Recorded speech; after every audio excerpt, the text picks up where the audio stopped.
Hello guys, welcome back again my channel. आज हम लोग पढ़ेंगे लिक्विड डोजेस फॉर्म के बारे में और किस टाइप की होती हैं, इसके टाइप्स कितने होते हैं और कैसे ये यूजेस आते हैं, इनके बारे में समझेंगे। ठीक है, तो वीडियो को स्टार्ट करते हैं। तो लिखा हुआ लिक्विड डोजेस फॉर्म, लिखा है it defined as a solution is a liquid preparation that contains one or more soluble chemical substance dissolve in specific solvent. कहने का मतलब क्या हुआ, लिक्विड डोजेस फॉर्म को ऐसे डिफाइन किया गया है कि एक सॉल्यूशन जो एक लिक्विड प्रिपरेशन होता है जो कंटेन करता है एक या एक से ज़्यादा सॉल्युबल सब्सटेंस को, जिसमें एक या एक से ज़्यादा सॉल्युबल सब्सटेंस होंगे, किसमें, एक सॉल्यूशन के अंदर, एक लिक्विड के अंदर।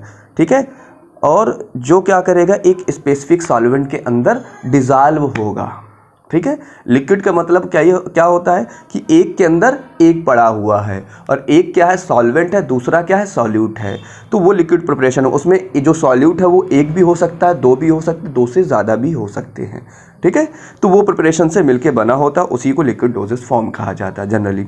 अब liquid doses form are intended for external, internal और parental use. Liquid doses form को हम कई जगह यूज़ करते हैं। एक्सटर्नल मतलब बाहरी सरफेस के लिए, इंटरनल बॉडी के अंदर, पेरेंटल मतलब आईवी के लिए भी यूज़ करते हैं। इंटरनल का मतलब होता है ओरल रूट से दिए जाने वाले जैसे कुछ। ठीक है, तो अब बात करते हैं इसके क्लासिफिकेशन की बारे में। तो लिक्विड डोसेज फॉर्म को जनरली दो पार्ट में बांटा गया है। पहला होता है मोनोफेजिक, दूसरा होता है बाईफेजिक। मोनोफेजिक की बात करते हैं तो मोनोफेजिक में क्या है, monophasic liquid dosage form, generally इसके कई सारे डोजेस फॉर्म्स होते हैं, तो उनके बारे में भी देखेंगे। फर्स्टली हम इसका थोड़ा सा डिफिनीशन देखते हैं कि मोनोफेजिक लिक्विड डोजेस फॉर्म होता क्या है।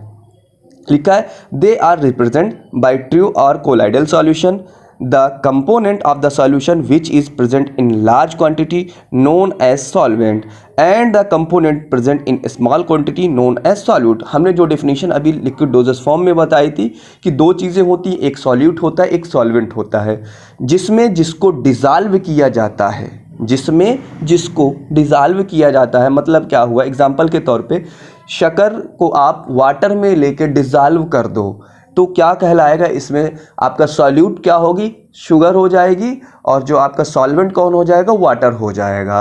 अब ऐसे ही लिक्विड के अगर लिक्विड डोजेस फॉर्म बन रही, अब मोस्टली उसमें ये ज़रूरी नहीं ना कि आपका एक शुगर वाला पोर्शन आपका सॉलिड में हो, ये आपका कोई कह नहीं सकते। कई मरतबा लिक्विड फॉर्म को लिक्विड में ही सॉल्वेंट में डिज़ाल्व किया जाता है। मोस्टली सॉल्यूट जो होता है वो कम क्वांटिटी में होता है, सॉल्वेंट जो होता है वो क्वांटिटी इसकी ज़्यादा भी होती है। तो ऐसे भी इसको जान सकते हो, जो कि इसमें डिफाइन किया गया है मोनोफेजिक में। मोनोफेजिक में यही कहा गया है कि जो सॉल्यूट होगा वो कम क्वांटिटी में होगा, स्मॉल क्वांटिटी में होगा, और जो सॉल्वेंट होगा वो लार्ज क्वांटिटी में होगा। इसी को हम लोग क्या कहेंगे, मोनोफेजिक लिक्विड डोजेस फॉर्म कहते हैं। ठीक है, अब आप बात करते हैं ओरल सॉल्यूशंस की। इसके जो बहुत सारे क्या नाम है जो डोजेस फॉर्म है, तो ओरल सॉल्यूशन है, सिरप्स है, एलिक्सर है, उसके अलावा लिंक्चर्स हैं, ड्रॉप्स हैं, लिनीमेंट्स हैं, लोशंस हैं, गार्गल्स हैं, माउथ वाशेस हैं, थ्रोट पेंट्स हैं, सिरप्स हैं, स्प्रे हैं। तो इतने टाइप के इसके सारे ये डोजेस फॉर्म्स होते हैं। अब इनको समझ लेते हैं बारी बारी से। पहले देखते हैं ओरल सॉल्यूशन। कह रहा और clear liquid preparations for oral use containing one or more active ingredient dissolve in suitable vehicle. कहने का मतलब क्या हुआ, एक क्लियर लिक्विड प्रिपरेशन जो ओरल यूज से कंटेन करता है एक या एक से ज़्यादा सब्सटेंस, उसमें एक्टिव सब्सटेंस पड़े हुए हैं, जो कि सुटेबल व्हीकल के साथ। व्हीकल क्या हुआ, व्हीकल वो एजेंट होता है जिसका ड्रग के तौर पे उसका कोई स्पेसिफिक रोल नहीं होता, वो सिर्फ क्या करता है, ड्रग को उस साइट ऑफ एक्शन तक पहुंचाने, साइट ऑफ जिस जगह तक आपको पहुंचाना काम है, ड्रग का बाइंडिंग वाली साइट है, वहां तक पहुंचाने का वो काम करता है बस। उसका कोई स्पेसिफिक थेरेपेटिक रोल नहीं होता ट्रीटमेंट के लिए। ठीक है, मोस्टली टाइम पे। तो यही चीज़ इसमें है कि ओरल सॉल्यूशन जो होता है क्लियर लिक्विड प्रिपरेशंस होता है, और ओरल कंडीशन से, ओरल यूज से इसको यूज़ में लाया जाता है। बहुत सारे ओरल सॉल्यूशंस आते हैं उसमें। ठीक है, अब बात करते हैं सिरप्स की। सिरप भी एक ओरल सॉल्यूशन ही है। इट इज़ अ कंसनट्रेटेड और सैचुरेटेड सॉल्यूशन और sucrose is a purified water. Syrup इसलिए कह दिया गया क्योंकि उसमें सुक्रोज पड़ा हुआ है। सुक्रोज मतलब सिरप, सिरप बनाया गया, कंसनट्रेटेड है या कंसनट्रेटेड और सैचुरेटेड सॉल्यूशन। ठीक है, प्योरीफाइड वाटर के साथ इसमें कंसनट्रेटेड सैचुरेटेड आपका सॉल्यूशन है और साथ में उसमें ड्रग्स पड़ी हुई है, उसको सिरप कह दिया गया। एलिक्सर की बात करते हैं अगर, it is a clear sustained aromatic hydro alcoholic components, ठीक है। उसके साथ साथ में क्या है, preparation mean for oral use, the composition of elixir contain mainly as ethyl alcohol, active ingredient, water, glycerine, colouring agent, flavouring agent and preservative. Elixir क्या होता है, मोस्टली आपका सस्टेंडेड होता है, एरोमेटिक हाइड्रो एल्कोहलिक प्रिपरेशंस होता है, ठीक है, जो ओरल यूज के लिए अप्लाई किया जाता है मोस्टली इसमें, ठीक है। एलिक्सर भी आपका ओरल यूज से अप्लाई किया जाता है और इसमें बहुत सारी एथिल एल्कोहल है, बहुत सारे और भी दूसरे एजेंट हैं, ग्लिसरीन है, कलरिंग एजेंट है, फ्लेवरिंग एजेंट है, प्रिजर्वेटिव भी होते हैं। ओरल प्रिपरेशंस है ये एलिक्सर आपकी, ठीक है। नेक्स्ट आते हैं लिंचेस की बात करते हैं। कह रहा these are the viscous liquid preparation that are use for cough. किसके लिए यूज होती है लिंचेस? कफ। एक्सपेक्टोरेंट है, सेडेटिव्स भी होते हैं, ठीक है, और डिमोलेक्टेंट भी होते हैं इसमें। They contain medicament which have sedative expectorant. मतलब लिंचेस कभी देखा है, तुमने खाया भी होगा बहुत टाइप पे, जैसे कि बहुत सारी चीज़ें आती है उसमें कि मार्केट में जाते हैं, विक्स के आते हैं, स्टेप्सिल्स के नाम से आते हैं, बहुत सारी ऐसी चीज़ें आती हैं जो लिंचेस का एक प्रारूप होते हैं, ड्रॉप्स आते हैं, ठीक है। तो वो लिंचेस कहलाते हैं, जिसमें कफ के लिए यूज़ करते हैं हम लोग। स्टेप्सिल्स आती है, इसी टाइप का विक्स आता है, वो कफ के लिए दिया जाता है ना। ऐसे बहुत सारे दूसरे भी ड्रॉप्स आते हैं जो एक्सपेक्टोरेंट भी होते हैं, डेवलपमेंट भी होते हैं और सेडेटिव भी इफेक्ट रखते हैं कहीं ना कहीं। ड्रॉप्स की बात करते हैं, they are liquid preparations meant for oral administration. The oil soluble vitamins such as a vitamin A and D concentrated in fish liver oil are presented as a drops of administration। कहने का मतलब क्या हुआ, ये liquid preparation होता है जो oral use से एडमिनिस्टर करा जाता है। इसमें विटामिन आते हैं ए और डी, ठीक है, और कंसनट्रेटेड फिश लीवर ऑयल भी आते हैं, ओमेगा 3 फैटी एसिड वगैरह इसमें आते हैं, फिश लीवर ऑयल आते हैं। तो ये ओरल ड्रॉप्स होते हैं, ठीक है, बच्चों में भी आते हैं और बड़ों के लिए भी आते हैं। लिनीमेंट की बात करते हैं, liniment are the liquid or semi liquid preparation meant for external application on skin. They are usually applied on the skin with friction and rubbing of the skin. मतलब क्या हुआ, लिनीमेंट एक ऐसा लिक्विड होता है, एक सेमी लिक्विड होता है जो कि किसके लिए यूज़ होता है, एक्सटर्नल स्किन के लिए यूज़ में आता है और रबिंग करी जाती है, स्किन में रब करते हैं, ठीक है, हल्का सा रब कर दिया जाता है। लोशन की बात करते हैं, they are usually aqueous alcoholic and oily based preparation intended for the external application. Lotion जो होते हैं एल्कोहलिक प्रिपरेशंस होते हैं या ऑयली बेस्ड होते हैं, जो कि बाहरी स्किन में बहुत सारे लोशंस आते हैं लगाने के लिए, ठीक है ना, खुजली वाले लोशंस आते हैं, बहुत सारे इचिंग बर्निंग सेंसेशन और बहुत सारी चीज टाइप के लिए लोशंस आते हैं। तो वो सारे लोशन जो होते हैं इसी टाइप के प्रिपरेशंस होते हैं, एल्कोहलिक भी होते हैं, एक्वस भी होते हैं, ऑयली बेस्ड भी होते हैं और एक्सटर्नल एप्लीकेशन मतलब बाहरी सरफेस में लगाने के लिए, अप्लाई मतलब एप्लीकेशन मतलब अप्लाई करने वाला, ठीक। गार्गल्स की बात करते हैं, gargles are aqueous solution use for the treating throat infection. कहते हैं ना कि आयोडीन का गार्गल ले लो, बीटाडीन का गार्गल ले लो, गरारा करना जाके गले में, माउथ में जो भी इन्फेक्शन कटफटा गया होगा, छाले हो गए होंगे, उसमें इन्फेक्शन के लिए ये यूज़ में आते हैं। गुनगुने गर्म पानी के साथ डाइल्यूट करके एक ढक्कन डाल के लेना पीना, जाके गार्गल करना, सुना है, ठीक है। ऐसे होते हैं माउथ वाशेस भी। माउथ वाशेस क्या होते हैं, एक्वस सॉल्यूशन होते हैं। कहते हैं माउथ से थोड़ा सा बदबू आ रही है, माउथ साफ नहीं ना, आप अपने दांत को साफ रखा करो, क्लिनिक करा करो, हाइजेनिक कंडीशन दांतों के मेंटेन करा करो, तो उसके लिए माउथ वाशेस आते हैं बहुत सारे, ठीक है। तो माउथ के लिए इसमें भी गार्गल के तरीके इसको भी यूज़ करना होता है, कुल्ला करना होता है, ठीक है, और माउथ के इन्फेक्शन को ट्रीट करने के लिए यूज़ में लाया जाता है। नेक्स्ट चलते हैं इसमें थ्रोट पेंट। थ्रोट पेंट क्या है, था विस्कस लिक्विड प्रिपरेशन होता है। विस्कस का मतलब होता है गाढ़ा, ठीक है, use for mouth and throat infection. ये भी क्या होता है, इसमें ग्लिसरीन होती है, मेनली इसमें यूज में आती है, बीसवैक्स आते हैं, बहुत सारे इसमें ट्रीटमेंट के वाले एजेंट डले होते हैं और गाढ़ा लिक्विड होगा। और इसको क्या करते हैं, लंबे समय तक स्किन के इंटरनल सरफेस में, माउथ वाले सरफेस में, क्योंकि वहाँ लार सलाइवा निकल रहा है, तो उस सरफेस में रोकने के लिए लॉन्ग समय तक के लिए ग्लिसरीन वगैरह इसमें रहती है सब मोस्टली, ठीक है। और इसमें बहुत सारे माउथ पेंट आते हैं, जैसे छाले निकल आते हैं, देते हैं ना लिक्विड, इसका एग्जांपल भी बहुत सारी चीज़ें हैं।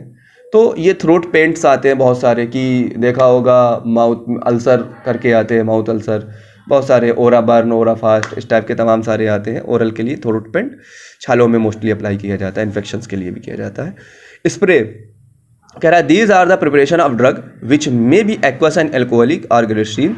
They are applied to the mucous membrane and throat and nose and with nebulizer. मतलब ये स्प्रे आते हैं, कहते नहीं ना जिसको गले में हो गया, कोई दिक्कत हो गई, लंग्स के लिए आ जाते हैं बहुत सारे स्प्रे, देखा होगा, उसको अस्थमा के कंडीशन के लिए यूज़ में आते हैं। नोज़ के लिए देखे, नाक अगर जाम हो गई, गले के लिए, तो उसमें भी ये यूज़ में लाए जाते हैं बहुत सारे। तो ऐसे स्प्रे इनके यूज़ करने के लिए भी ये भी लिक्विड प्रिपरेशन के अंदर आते हैं। ये मोनोफेजिक होते हैं, ठीक है। दूसरा इसका फेजिक हमने 2 पार्ट बताए थे। लिक्विड प्रिपरेशन 2 टाइप के होता है, मोनोफेजिक और बाइफेजिक।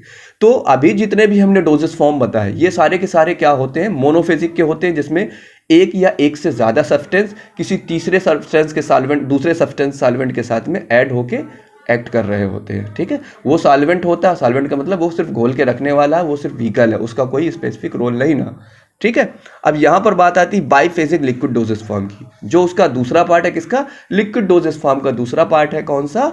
बाइफेजिक लिक्विड डोजेस फॉर्म। अब इसके नाम के हिसाब से डिनोटेड कर रहा है। बाई का मतलब 2 फेज, लिक्विड मतलब लिक्विड, डोजेज मतलब डोजेज फॉर्म, ठीक है। ऐसा लिक्विड फॉर्म जहां पर 2 फेज बन जाए, ठीक है, अलग अलग करा। The liquid which consist of 2 phases are known as biphasic liquid dosage form। ऐसा लिक्विड जिसमें 2 फेज रखते हों, ठीक है, ऐसे लिक्विड को हम लोग क्या कहेंगे? बाइफेजिक लिक्विड डोजेस फॉर्म कहेंगे। जैसमें इसमें क्या आता है? इमल्सन्स आते हैं। Emulsion is a biphasic liquid preparation containing 2 miscible liquid, continuous phase or disperse phase and made a miscible. कहने का मतलब क्या हुआ? इमल्सन एक बाइफेजिक लिक्विड प्रिपरेशन होता है जिसमें 2 इमिसिबल मतलब 2 ना मिल सकने वाली चीज़ों को आपस में मिलाया जाता है, और इसमें जो थर्ड एजेंट होता है उसको कहा जाता है इमल्सिफाइंग एजेंट्स, ठीक है। तो वो क्या करता है? उसको इमल्सिफाइंग एजेंट दोनों फेजेस को आपस में मेल्ट करा देता है। जैसे ऑयल एंड वाटर, 2 इमिसिबल चीजें हैं, उनमें कोई तीसरा एजेंट डाला जाए जिससे कि कोई नया प्रोडक्ट बन जाएगा, और वो क्या करेगा? उसमें क्या करेगा? ऑयल का फेज अलग होता है, वाटर का फेज अलग हो जाएगा, ठीक है ना। तो ऐसी कंडीशन हो जाती है उसमें भी। तो ऐसे कंडीशन को मेल्ट कराने के लिए इमल्सिफाइंग एजेंट का यूज में लाया जाता है मोस्टली। आगे देखो, उसमें लिखा है the liquid which is converted into minute globules is called disperse phase. ऐसा लिक्विड जो कि ग्लोब्यूल्स में कन्वर्ट होता है उसको डिस्पर्स फेज कहा जाता है। And the liquid which globules are disperse is called continuous phase. अब यहाँ पर डिस्पर्स फेज और कंटिन्यूअस फेज का मतलब वही हो गया, वही सॉल्वेंट और सॉल्यूट वाला, वही सॉल्वेंट सॉल्यूट। सॉल्वेंट यहाँ पर कौन हो गया? Continuous phase. सॉल्यूट कौन हो गया? Disperse phase. हो गई बात वही, जिसमें जिसको घोला गया, वही चीज यहाँ पर करी गई है। कंटिन्यूअस फेज मतलब सॉल्वेंट जो रनिंग में है, ठीक है। और डिजॉल्व किसको किया गया है? दूसरे वाले को। किसको? डिस्पर्स फेज को, जिसमें वो घुला हुआ है। सस्पेंशन भी क्या है? इसी टाइप का है, सस्पेंशन भी होते हैं। अब अगर बात करा जाए इसके एग्जाम्पल की, इमल्सन की हम तुम्हें बता दे रहे हैं वो एग्जाम्पल। बहुत सारे एंटासिड वगैरह आते हैं, देखा होगा, डाइजीन आती हैं, ठीक है। डाइजीन में देखा होगा जब बॉटल रखी रहती है तो एक फेज ऊपर पतला नीचे गाढ़ा, ठीक है। तो जब भी उसमें डाइजीन को यूज़ किया जाता है तो क्या करते हैं? Shake well before use, mostly उसको उसमें लिखा भी रहता है, और डॉक्टर्स और फार्मासिस्ट सबको ही उसमें इन्फॉर्मेशन भी देते हैं कि आप शेक वेल बिफोर यूज़ करें उसको, ठीक है ना। तो उस केस में क्या करते हैं कि सबसे बेस्ट एग्जाम्पल जो है इमल्सन का आपका एंटासिड है, ठीक। नेक्स्ट इसकी लास्ट है सस्पेंशन। इसमें सिर्फ 2 डोजेस फॉर्म होती हैं, इमल्सन और सस्पेंशन। तो सस्पेंशन की बात करते हैं, सस्पेंशन भी इसी तरीके का फॉर्म होता है जैसा कि इमल्सन। लिखा है suspension are biphasic liquid doses form of medicament. ये भी 2 फेजेस होते हैं, which are finely divided solid particle ranging from 0.5 micron से 5 माइक्रोन तक, मतलब 0.5 से लेकर 5 माइक्रोन तक के इसके पार्टिकल्स होते हैं। Are disperse in a liquid, जो डिस्पर्स होते हैं, घुले हुए होते हैं लिक्विड में। कहने का मतलब क्या हुआ? सॉलिड पार्टिकल जो है लिक्विड में घुले हुए हैं, ठीक है।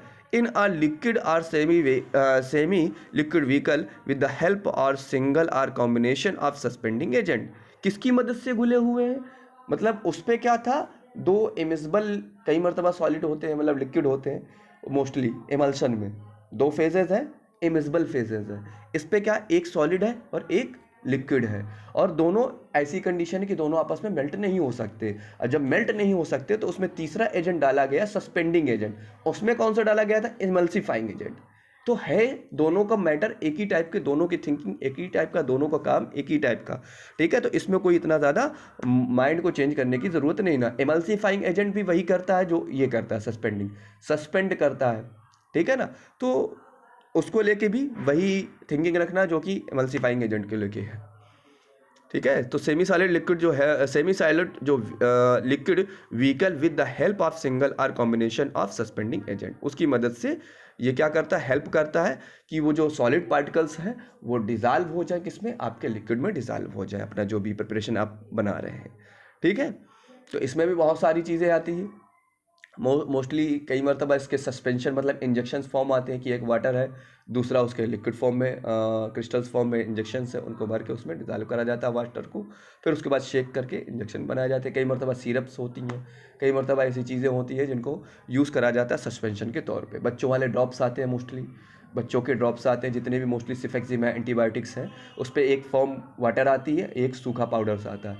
तो वो भी सस्पेंशन का ही बेस्ट एग्जांपल है, जिसमें वाटर क्या हो गया आपका सॉल्वेंट के तौर पे यूज़ होता है, और दूसरा फेज़ आपका क्या हो गया, क्रिस्टल्स जो पाउडर्स हो गया वो आपका सॉलिड के फाइन पार्टिकल्स हो गए, दोनों को उसमें मिलके सस्पेंशन तैयार होता है। उससे पहले तो सस्पेंशन नहीं होता, वो सस्पेंशन वो तभी तैयार होता है जब सॉलिड और लिक्विड दोनों को मेल्ट करके उसमें शेक कर दिया जाता है और वो पाउडर डिजॉल्व होकर एक सस्पेंशन का फॉर्म ले लेते हैं।